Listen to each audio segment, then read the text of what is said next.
ایک مشہور حدیث ہے کہ ایک صحابی کی والدہ نے، جب وہ صحابی مسلمان ہوئے تو ان کی والدہ نے، جو کہ اس وقت تک مسلمان نہیں ہوئی تھی، ان کو ڈانٹ ڈپٹ کی کہ دوبارہ اپنے پرانے مذہب پر آ جاؤ اور میں تمہیں دودھ نہیں بخشوں گی اور جو بھی باتیں. لیکن وہ صحابی ظاہر حق کو پہچان چکے تھے. تو جب ماں نے دیکھا کہ یہ کسی بھی طرح نہیں ٹلتا تو ماں نے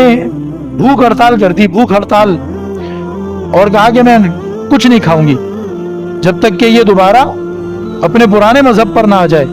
اور محمد صلی اللہ علیہ وسلم کے دین سے پھر نہ جائے، چھوڑ نہ دے، میں کچھ نہیں کھاتی. تو اب آپ کا کیا خیال ہے؟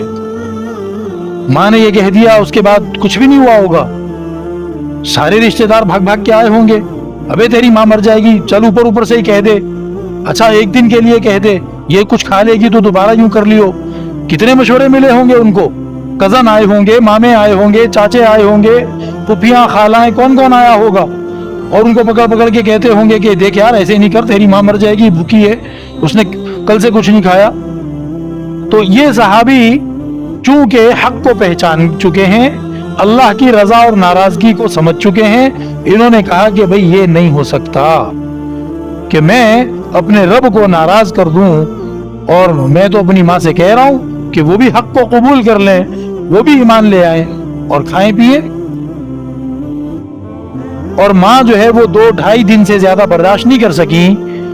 اور آخر میں انہوں نے کھانا منگوا کے کھا لیا اور ان کو برا بھلا کہا کہ اس نے جو ہے میری بھوک کو دیکھ کر بھی اپنا مذہب نہیں چھوڑا. تو یہ نبی کریم علیہ الصلوۃ والسلام کے علم میں بھی یہ بات آئی، اور آپ علیہ الصلوۃ والسلام نے اس کو ناپسند نہیں فرمایا، پسند فرمایا. کیوں؟ اس لیے کہ جب آپ اللہ کو راضی کرنے کے لیے نبی کے طریقے کے مطابق ایک کام کر رہے ہیں تو پھر لا یخافون لومۃ لائم، اب آپ کو پرواہ نہیں ہونی چاہیے خاندان والے کیا کہتے ہیں، دوست یار کیا کہتے ہیں، ناک کٹ جائے گی، برادری میں اس طرح نہیں ہوتا، فلاں معاملہ ایسے ہوتا ہے جی، یہ تو پھر میرا نقصان ہو جائے گا، پھر زندگی کیسے گزاروں گا، ارے دنیا کے ساتھ کیسے چلوں گا، دنیا سے پیچھے رہ جاؤں گا،